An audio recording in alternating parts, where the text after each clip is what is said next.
8ஆம் இடத்தில் குரு. 8ல் குரு. 8ஆம் இட குருங்கிறது ஒரு நல்ல விசேஷமான குரு தான், தப்புன்னு சொல்ல முடியாது. 8ல் குரு இருந்தா இவர்களுக்கு ஆன்மீகம் அதிகரிக்கும். எப்படி? ஆன்மீகம் அதிகரிக்கும். ஆமா, ஆன்மீகம் அதிகரிக்கும். சளி தொந்தரவால பாதிக்கப்படுவாங்க 8ல் குரு இருந்தா. இஎன்டி பிரச்சனை, சளி தொந்தரவு இதெல்லாம் இவங்களுக்கு இருக்கும் 8ல் குரு இருக்கும்போது. விருச்சிகத்தில் குரு இருந்தாலும் எடுத்துக்கலாம். 8ல் குரு இருக்கும்போது இவங்க ஒரு பொருளாதாரத்தை இழப்புகளை சந்திச்சு அப்புறம் தான் மேலே வருவாங்க. இவங்களுக்கு எவ்வளவு பணம் காசு இருந்தாலும் பத்தாதுன்னு சொல்லிக்கிட்டே இருப்பாங்க.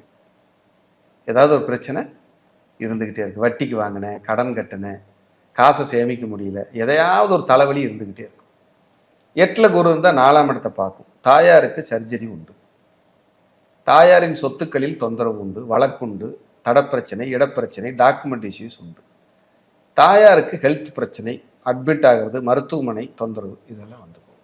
எப்பவுமே உடம்புக்கு அம்மாவுக்கு ஏதாவது ஒரு ரோகம் இருந்துக்கிட்டே இருக்கும். அப்பா ஒரு சொத்துக்களை ஒரு பூர்வீகமான சொத்துக்களை பொருளாதாரத்தை இழந்தவர். தந்தை கொஞ்சம் தொலைச்சிட்டாரு அப்படின்னா 8ல் குரு இருக்கும். ஒரு சொத்துக்களை இழந்துட்டாரு அப்படின்னா 8ல் குரு இருக்கும். அதே போல தந்தைக்கு ஹெல்த் இஷ்யூஸ். சிலருக்கெல்லாம் தந்தை வம்சாவளியில அற்பாயில் உள்ளவர்கள் உண்டு. 30 வயசுல 40 வயசுல போயிட்டாங்க, 20 வயசுல போயிட்டாங்கன்னு சொல்லுவாங்க. ஆனா 8ல் குரு இருக்கிறது ஆயில் தீர்க்கம், ஆயிலுக்கு பங்கம் கம்மி, அதாவது 80% பொருதி வரும். பெண்களா இருந்தா மாங்கல்ய பலம். 8ல் குரு இருக்கிறது ரொம்ப விசேஷம். இவங்க பேச தெரியாம பேசி பகை பண்ணிக்குவாங்க 8ல் குரு இருந்தா. யாரையாவது அந்த வார்த்தை காயப்படுத்தும். நம்ம சிந்தனையெல்லாம் ஒரு மாதிரி இருக்கும், இந்த 8ல் குரு இருக்கிறவங்க சிந்தனை வேற மாதிரி இருக்கும்.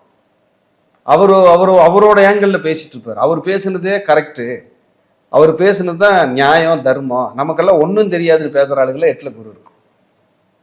இப்படித்தான் அவங்க வாழ்வாங்க. ஆனா நல்ல குரு தான். 8ல் குரு தப்பு.